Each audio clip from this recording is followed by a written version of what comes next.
Hey guys, so last week, the last episode, I mentioned how we were going to discuss my thoughts on how Clonegrim, the clone of Fulgrim, could return to the 40k setting.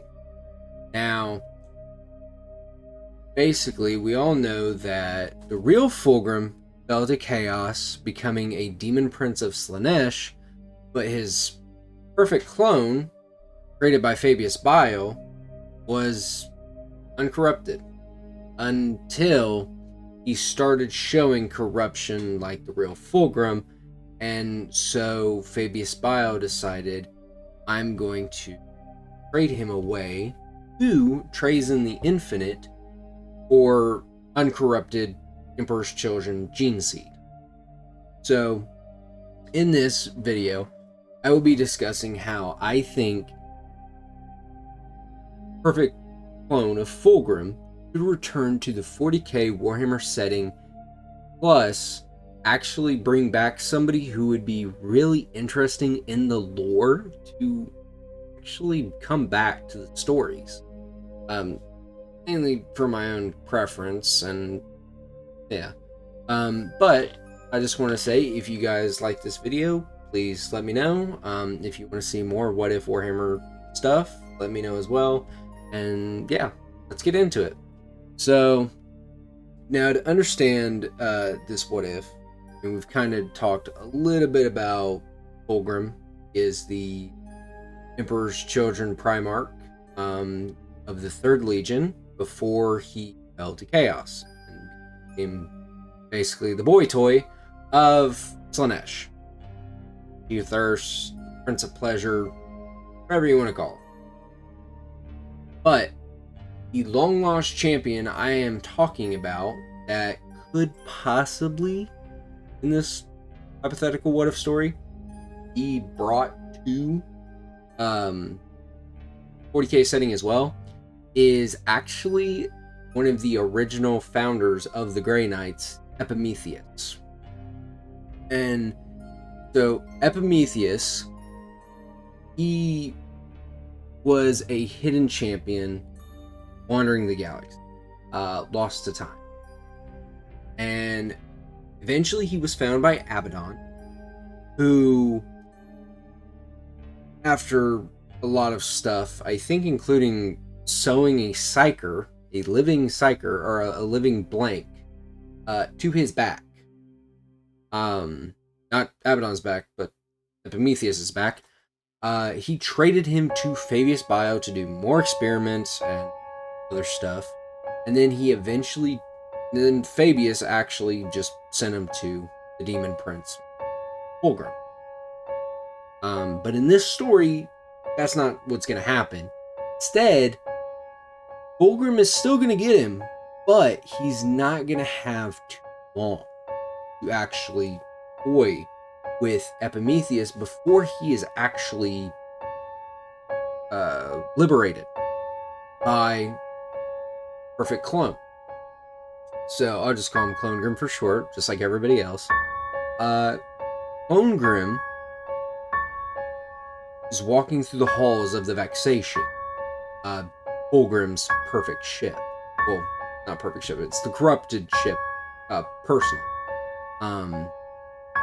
And he walks into the cells because he knows that there is somebody here. Now, he knocks on the, well, he doesn't really, it'd be kind of stupid for him to knock on the door. He opens the door and he says, Epimetheus, is that your name? Epimetheus stirs, his eyes and mouth are sewn shut, but he can still sense a presence. A very familiar presence. And so he gets angry because he thinks it's Fulgrim here to toy with him, play with him. But it's not. It's Clonegrim.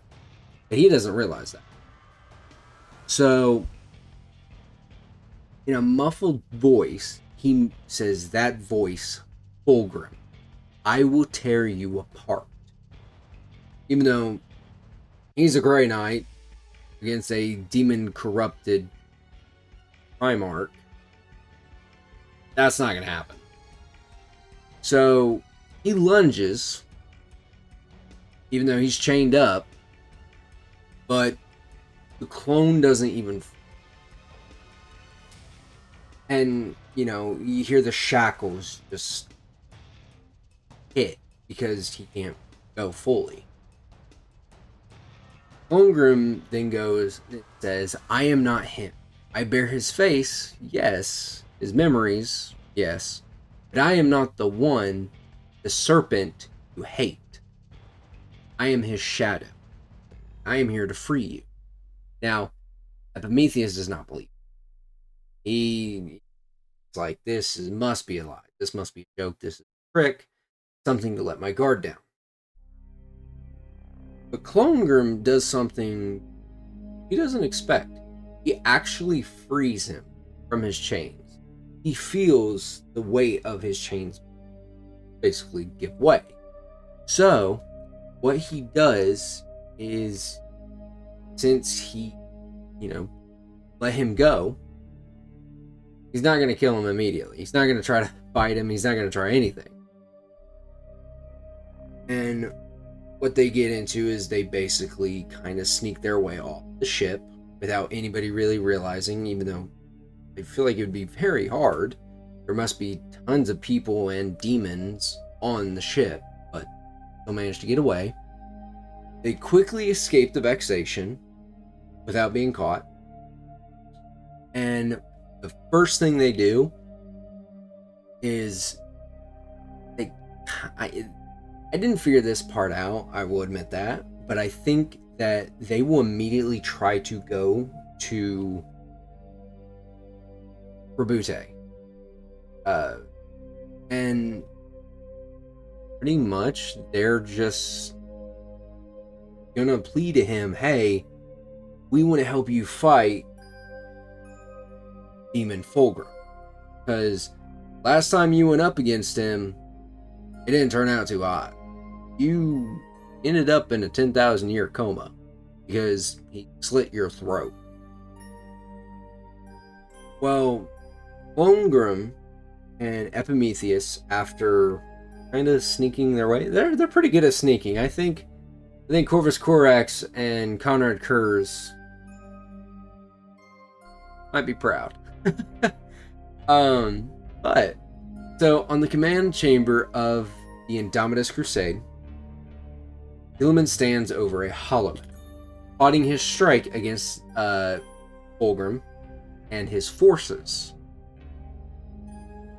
Clonegrim and Epimetheus step forward. They walk through a doorway. The Ultramarine guards in the room immediately tense up. Clonegrim immediately gets down on his knee, or at least one knee, and his voice is heavy with somber sorrow tone and says, Rabute, I have come to you, not as Fulgrim, but as his reflection, a clone cursed with his memories, yet untainted by his damnation. Now, Guilliman is going to be incensed. The last time he saw his brother tried to kill him. Almost did too. So he immediately unsheaths his sword, and it is on fire, and he presses it right to Clonegrim's throat. And I believe with teeth clenched harder than anything possible, he is going to be like saying, you dare wear my brother's face. You dare carry the weight of his sins before me. Tell me, why should I not end you where you kneel? And the clone honestly really doesn't have a good answer. I mean, he's gonna do his whole stereotypical, not talk his way out of it, but show the emotions that the real Fulgrim. And he says, because I remember Rabute. I remember the heresy. I remember striking you down, leaving you to die. I remember every betrayal, every poisoned word I uttered. And though I am only his shadow, I came here to beg your forgiveness. and to seek redemption. Now, nobody says a word. Chamber falls silent. Epimetheus kind of breaks up the tension, stirring, like, I don't know if that was a good idea, but we've already made it to this point. Guilliman's blade inches even closer to Clonegrim's neck. He is so ready to do that. He's so ready to, at least end a clone.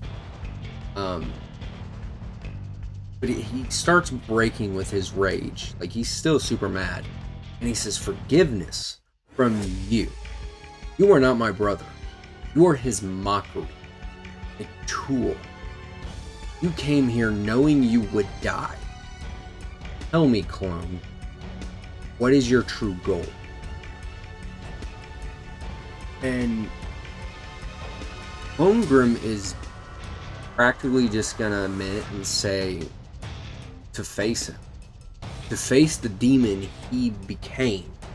And to prove, if only once, that Fulgrim's legacy does not have to be damnation, and that he could have been the greatest among their father's sons. Now, Guilliman is going to be so incensed. He wants to do it so bad, but after hearing that, he kind of releases the tension.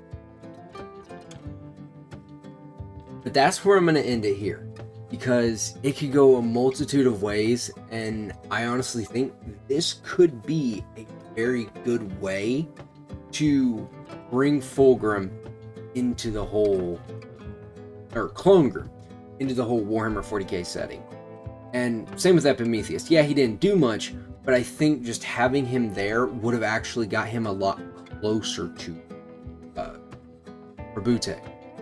Yeah, I don't think he would have been able to speak still or do a lot.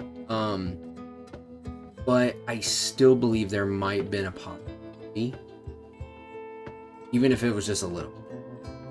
So, I want to thank you guys so much for watching this. Please like, comment, and subscribe. Tell me down below what you guys think I could have done better in this story. And I know in the future I'll probably revisit these. So, as long as you guys show your support, I'll keep doing them.